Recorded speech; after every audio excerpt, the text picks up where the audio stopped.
My stepdaughter invited me for dinner at an exclusive restaurant. When I arrived there, no seat was reserved for me. She smirked and said, "This place is not for low lives like you. Maybe you should wait for us outside." Everyone laughed and mocked me, including my wife. What happened next was rather unexpected. I will tell you everything. First, let me quickly thank you for your continuous support. This means a lot to us. If you enjoy the stories we share, kindly subscribe to this channel. It will be great if you can leave a comment on which city you are watching from. We might just give you a shout out in our next story. Today's special shout out goes to Ray Stone from New York. We are glad you enjoy our stories. Now let's go deeper into the story. My name's Raymond Holt.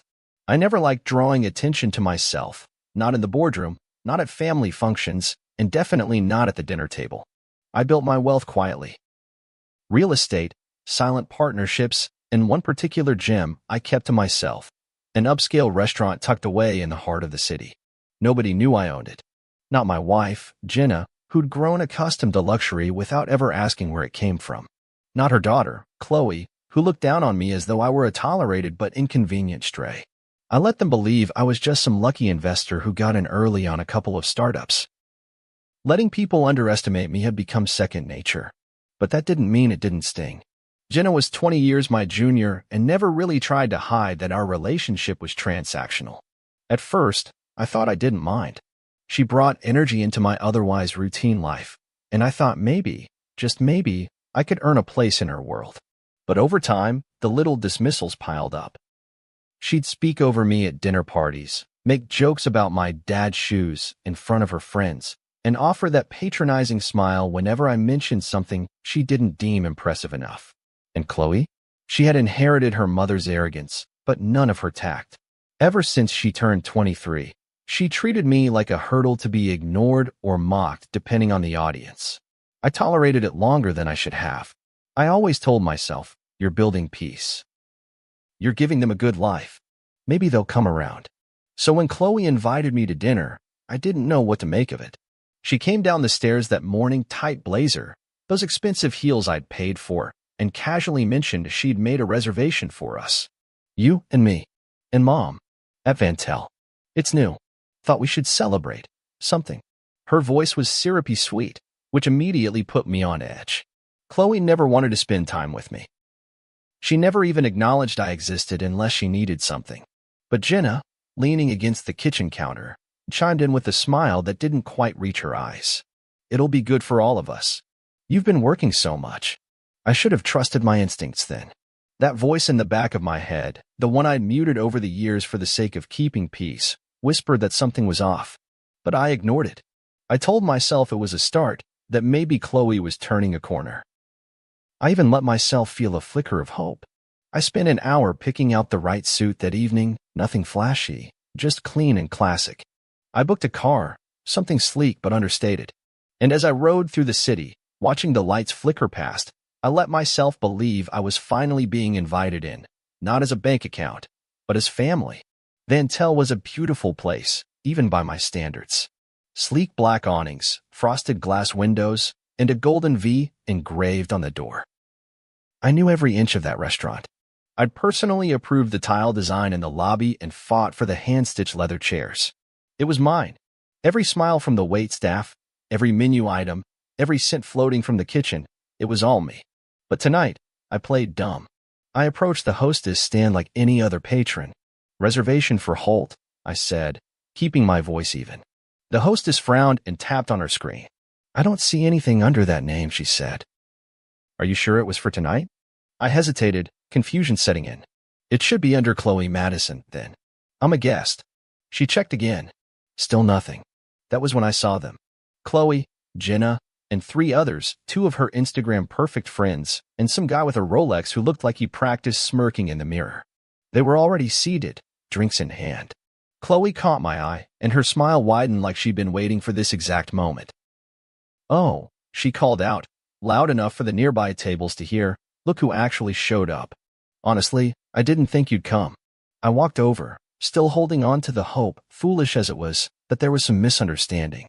Maybe a wrong name, a miscommunication. But the moment I reached their table, she leaned back in her chair, drink in hand, and said, This place really isn't for lowlives like you. Maybe you should wait outside until we're done." The table erupted in laughter. Even Jenna, my wife, she didn't laugh loudly. No, she just looked down at her wine glass, lips curved upward like it was a joke she wasn't willing to interrupt. The kind of laugh that cuts deeper than any insult.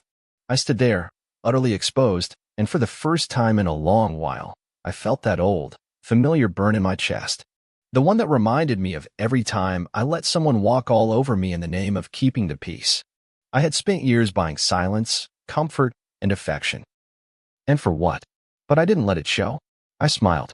Not the kind of smile that says, "It's fine." This one said, "Game on." I stepped back, took out my phone, and made a single call. As I stepped back from that table, their laughter still echoed behind me, clinking against the glass like loose change tossed at a beggar. I held the phone to my ear, waiting for the call to connect. My voice was low and calm, even though a storm churned beneath the surface. "Daniel, I'm at Vantel. I'd like the manager to come out now." I ended the call before the reply. I didn't need one. Every employee in that restaurant had been handpicked, vetted, and trained under my standards. I knew the manager would be out in less than 60 seconds, and I knew what would happen next. Still, my hands trembled slightly as I slipped the phone back into my coat pocket, not from fear, but from the bitter ache of humiliation. You'd think someone with my level of wealth and authority wouldn't care what a 20-something brat and her performative friends had to say. But shame doesn't care about your bank account. When it comes, it lands like a punch to the gut. And it wasn't just what Chloe said. It was the way she said it, the smirk, the tilt of her head, the smugness in her voice that told me she thought I was beneath her, that she knew I wouldn't do anything about it, that I would, as always, retreat quietly into the background while they laughed at my expense. That stung deeper than I cared to admit. Jenna hadn't even looked at me when it happened. That, more than anything, made my chest tighten. 10 years of marriage. 10 years of providing, protecting, compromising. And she couldn't meet my eyes when her daughter spat in my face, metaphorically speaking. Her loyalty had never been to me, only to the comfort I afforded her. And in that moment, it was as clear as daylight. The illusion of love I'd clung to for a decade shattered like crystal under a hammer. I wasn't family. I was an accessory, a wallet with legs. "Mr. Holt." The voice broke through my thoughts like sunlight cracking through clouds. I turned to see Jameson, the general manager, rushing toward me, his eyes wide with concern. He straightened his jacket as he approached. "I'm so sorry, sir. We didn't realize." "It's fine," I said, smoothing my lapel. "Is table 1 available?" "Of course." Immediately, he snapped his fingers and 2 staff members moved with precision, removing the reserved sign and setting the table like it was being prepared for royalty. All the noise in the room seemed to fade as I walked past the hostess, who now looked like she wanted to melt into the floor. The laughter at Chloe's table stopped cold. I didn't need to look back to know they were watching. The shift in the air was palpable. I could feel their confusion, then realization, then discomfort. They weren't used to being outmaneuvered. Not by me. As I took my seat at the most expensive, most visible table in the restaurant, I signaled for Jameson again. "Also," I said quietly, "call security. I want the group at that table escorted out." "Now."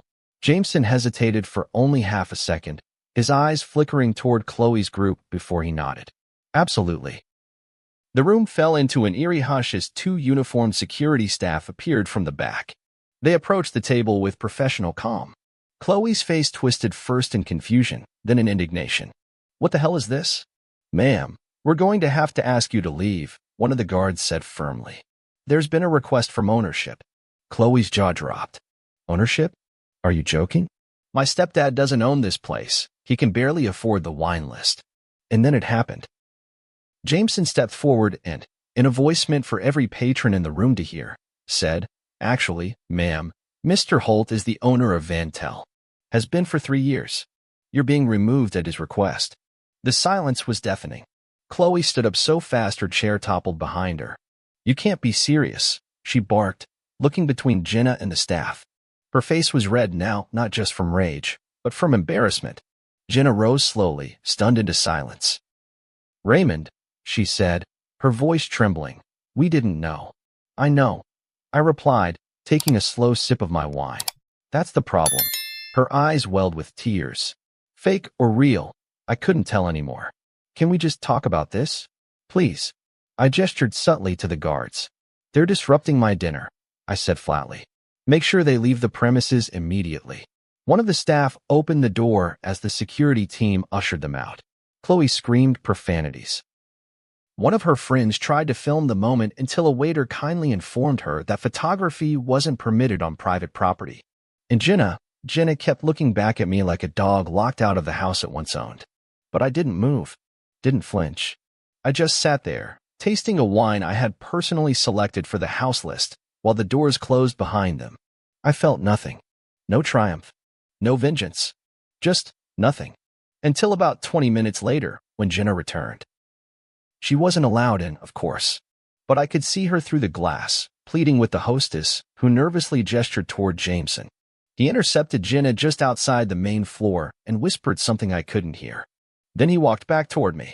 She's asking to speak with you, he said quietly. I took another sip of my wine, then set the glass down with care. She can speak to my attorney. Jameson nodded and walked away. I sat alone at the most expensive table in my own restaurant, surrounded by crystal chandeliers and candlelight, and I realized something I probably should have accepted years ago.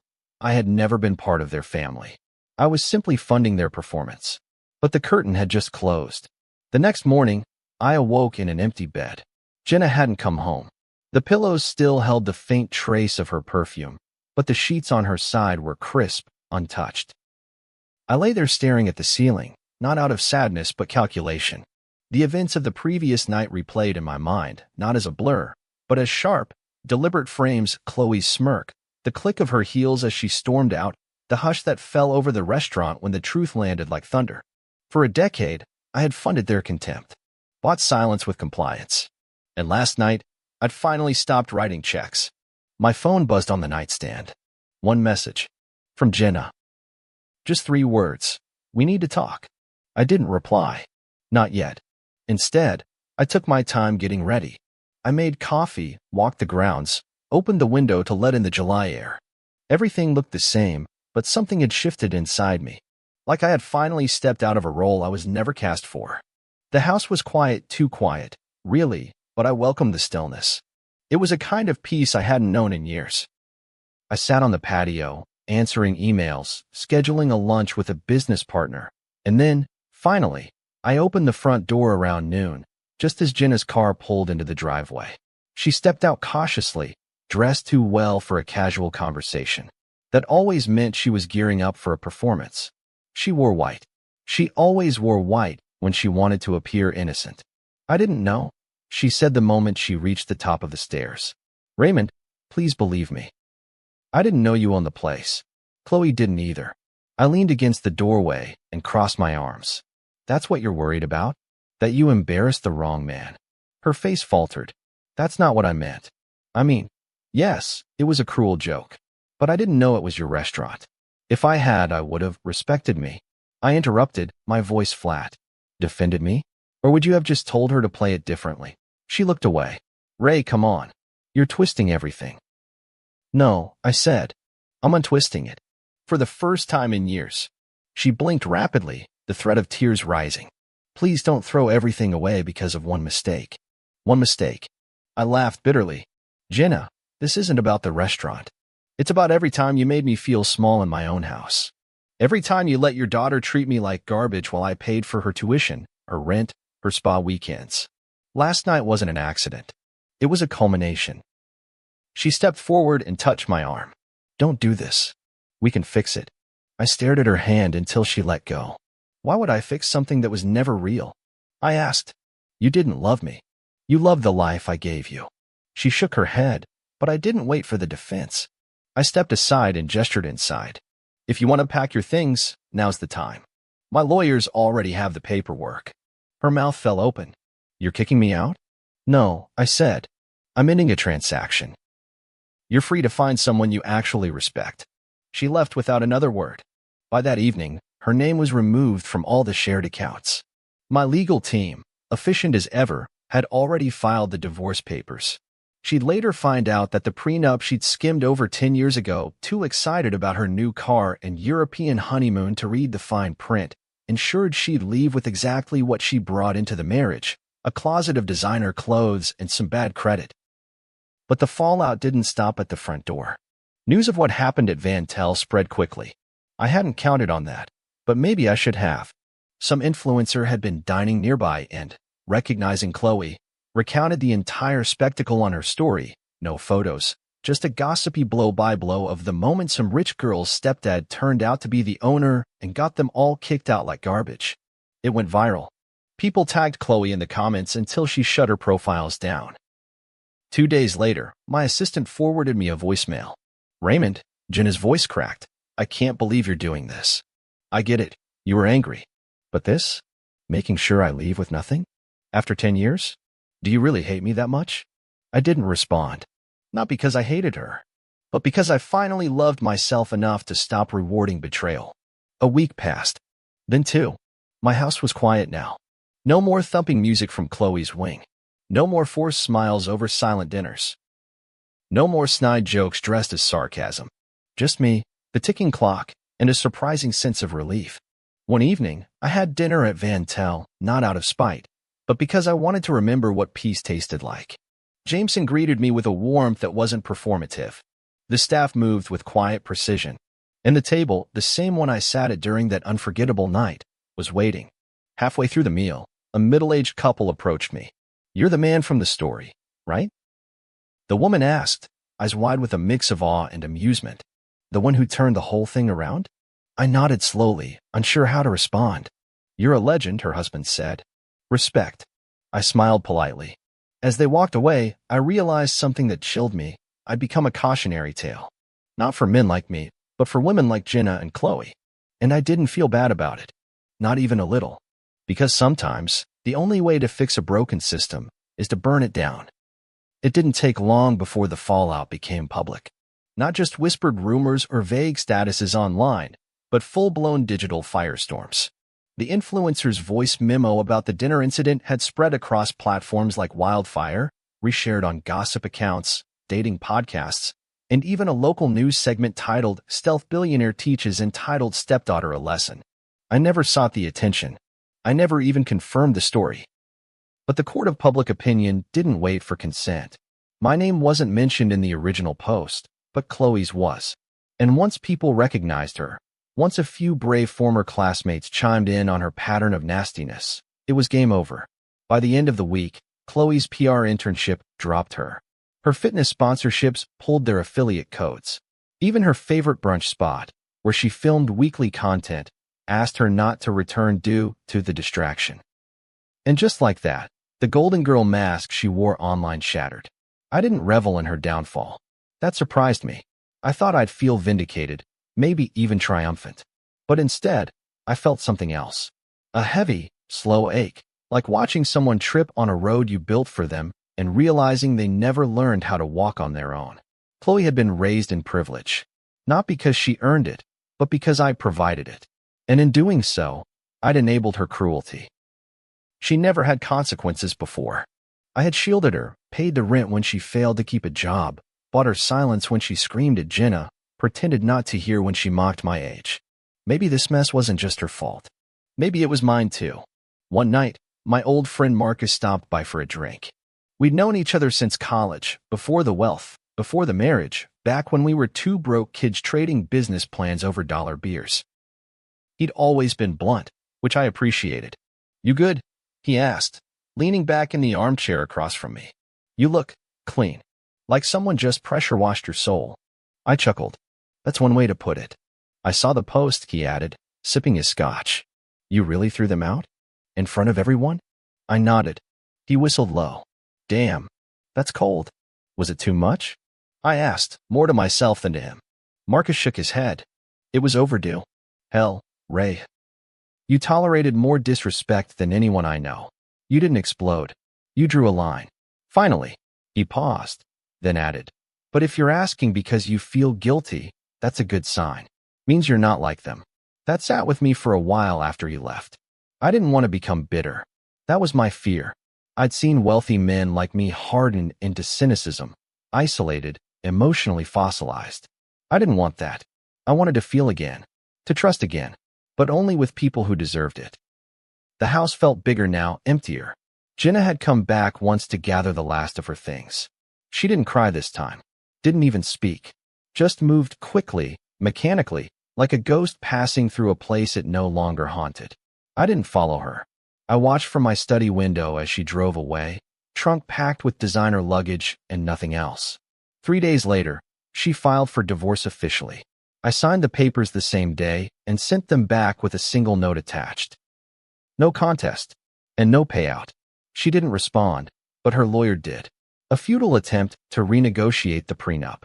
My attorney shut it down before I had to say a word. In the days that followed, I started doing something I hadn't done in years, hosting. Not parties, but dinners. Quiet, intimate ones. Old friends, a few trusted business partners, even a neighbor I'd barely spoken to in the past. We ate good food, shared real stories, and laughed. For once, I wasn't funding anyone's presence. They came because they wanted to. And when they left, I didn't feel drained. I felt seen. And then, unexpectedly, Chloe texted. The message was short. I lost everything. Can we talk? I stared at the screen for a long time. My thumb hovered over the keyboard, unsure of what response, if any, was appropriate. She was still young, still raw, still capable of change, perhaps. But what would I be opening up if I let her back in? Another cycle of manipulation? Another round of mockery until the next blow-up? In the end, I didn't reply. But I didn't block her either. That night, I took a walk around the block. The air was thick with summer heat, and the moon hung heavy in the sky. I thought about family, not the kind you marry into or inherit, but the kind you choose, the kind you build. I didn't have that. Not yet. But maybe, just maybe, the space I'd cleared could finally make room for something real. The next morning, I got a call from Jameson. There's a woman outside the restaurant asking to speak to you, he said. She won't leave. Who? Jenna. I sighed. What does she want? She says she wants one last conversation. I paused. Tell her I'm busy. And I was. Busy rebuilding the man I had neglected for too long. 2 months had passed. The air had begun to change, less stifling, more forgiving. The sharpness of summer was giving way to the early breath of fall, and with it came the sort of quiet that forces a man to think. I no longer checked social media, not even through my assistant. The story had faded, as viral tales always do, replaced by newer scandals, fresh betrayals. Chloe had vanished from the public eye, and Jenna had stopped calling. I assumed the divorce had finalized, though I didn't bother to ask. The silence should have felt triumphant, but instead, it echoed. There was an emptiness in the house that no amount of space could disguise. I wandered rooms I hadn't entered in years, opening drawers, touching old books, sitting on chairs that had only ever been decorations. The silence made me listen, really listen, to what had been broken, and what hadn't. I wasn't lonely exactly. I had people. Colleagues, old friends, even a few new connections who dropped by the restaurant now and then. But there was a part of me that missed having someone in the kitchen at night. Someone humming badly to a playlist. Someone to fight with about nothing and everything. I miss being known. And maybe that's what scared me most. That after everything, I still wanted that. I didn't tell anyone when I decided to rent out the guest house. It wasn't a financial decision. I simply wanted noise. Life. The sound of footsteps outside my office, of water running in another part of the property. I screened applicants carefully, not for income, but for energy. I didn't want another performance artist in my space. I wanted authenticity, even if it came wrapped in awkwardness. And that's how I met Harper. She was 35, newly divorced, a freelance editor who mostly kept to herself. When she showed up for the walkthrough, she wore jeans with a hole at the knee and a tote bag that had clearly seen better days. I'm not great at interviews, she said, before I could even start. But I pay rent on time, I don't throw parties, and I make a mean pot roast. I'd liked her immediately. There was something unfiltered about her. No curated smile, no exaggerated charm. Just a woman who had been through things and wasn't trying to pretend she hadn't. She moved in a week later and, true to her word, kept to herself. But she always said hello. Always asked how I was. Always offered leftovers when she cooked too much. One Sunday evening, I accepted. We sat on the small back porch of the guest house, passing a bottle of wine between us while the cicadas chirped like background percussion. She told me about her ex-husband, an artist who cheated more than he painted, and her decision to start over. I told her about Jenna, about Chloe, about the restaurant night, though I softened the edges. I didn't need to impress her, and she didn't need a spectacle. She really said that to you? Harper asked, one eyebrow raised. That you should wait outside? I nodded, and your wife laughed, smirked, like it was nothing. She shook her head, visibly appalled. You ever think you stayed with her because part of you believed that's what you deserved? That landed hard. I didn't respond right away. I sipped my wine and stared out into the night. Maybe, I said finally. Or maybe I was just afraid to be alone. Same thing, she replied softly. There was no romantic tension between us. Not yet. But there was understanding. And after months of judgment, gossip, and emotional exile, that was more valuable than attraction. She didn't tell me I was right. She didn't tell me Jenna was evil. She just listened. And that felt revolutionary. Later that week, I got an email from Chloe. I know I was awful. I know I don't deserve anything. But I'm scared. I've never worked a real job. I don't know how to live like this. I thought Mom had a plan, but she's broke too. I'm sorry, I guess. There was no manipulation in her words. Just exhaustion. Panic. Reality closing in. I stared at the screen for a long time. Not angry. Not bitter. Just uncertain. I wasn't the same man who'd walked into that restaurant 3 months ago. I didn't want revenge anymore. But I didn't want reconciliation either. What I wanted, finally, was a clean conscience. So I forwarded the email to a contact in HR at a friend's company with a brief note. Consider her for an entry-level position. She'll need training. Be firm. No nepotism. No favors. Just a push toward growth. I didn't reply to Chloe. I never planned to. But I didn't delete her either. That night, I slept for 8 straight hours. No dreams. No knots in my chest. Just peace. By the time the first autumn rain rolled through the city, I had fully settled into my new rhythm. The leaves outside the restaurant turned that soft amber shade I'd always loved, the kind that made the skyline look like a painting just before dusk. Business was steady, even thriving. Jameson had streamlined the menu for the season, and our fall wine pairings were getting press from magazines I used to ignore. But I noticed now. I noticed everything now. After a decade of living in emotional fog, clarity had become my new luxury. One evening in early October, I stood on the balcony above the dining floor at Van Tel, watching the staff glide between tables like clockwork. It was a private charity gala, one-eyed organized quietly, benefiting vocational training programs for underprivileged youth. No red carpets, no celebrity chefs, just good food, decent people, and stories worth hearing. Harper had come too, not as a date, but as a quiet companion. She wore a slate gray dress and helped with guest check-ins, occasionally flashing me a thumbs up from across the room. We didn't define what we were, and I didn't need to. For once, I was fine just letting something be. Midway through the evening, Jameson approached with a wary look. There's someone at the front asking to speak to you, he said. Says it's urgent. Who is it? He hesitated. Chloe. The name dropped like a stone in my stomach. I thought I'd braced for this moment. Thought I'd planned for every possible plea, confrontation, or apology. But still, hearing her name out loud brought the past back in vivid, unwelcome flashes. I took a breath and nodded. Sent her to the private lounge.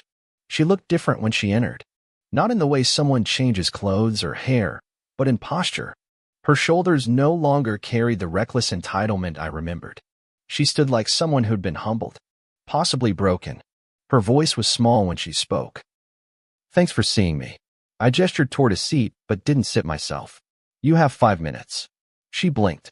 Okay, right. She reached into her purse and pulled out a crumpled manila envelope. I just wanted you to know I got the job. The one you indirectly set up. I've been going to work every day. No shortcuts. It sucks sometimes, but it's real. I said nothing. I still don't expect anything from you, she continued. And I know I deserve everything that happened. But I also wanted to give you something. She slid the envelope toward me. Inside was a handwritten letter, dozens of pages long. I didn't read it then. I didn't need to. Her face said enough. Regret, tempered by effort. I nodded once. You doing all right? She hesitated. I'm trying. Therapy, too. That's new. I studied her, saw pieces of the girl who used to stomp around the house demanding money, but also someone else. Someone in progress. Someone in pain. I hope you keep going, I said. I will. She stood up to leave, then paused. I don't want to be that person again. I want to be someone who earns things. I didn't respond, and she didn't expect me to. After she left, I returned to the balcony and looked out over the room again. My name wasn't on the menu, or the walls, or the branding, but everything here bore my fingerprints. The care, the taste, the silence where ego should have been. I wasn't flashy. I never would be. But I had built something lasting, and tonight, that meant more to me than any viral video or petty vengeance. Later, as guests filtered out, Harper walked up beside me. Everything okay? Yeah, I said. Better than okay. She smiled, then said, You gonna read the letter? Eventually. We didn't say much more. Just stood there, side by side, watching the final servers clear the last plates and wipe down the tables. The night was nearly over. The bill had been paid. And this time, I wasn't footing the cost for anyone else. I walked out of the restaurant that night not as a man who'd won, but as one who had stopped losing. If this story hit home for you, take a second to reflect. How often do we stay silent to keep the peace, only to lose ourselves in the process? Drop your thoughts in the comments, and tell me, when did you finally say enough? Like, subscribe, and share if you believe in standing firm when family forgets your worth. See you soon in the next story.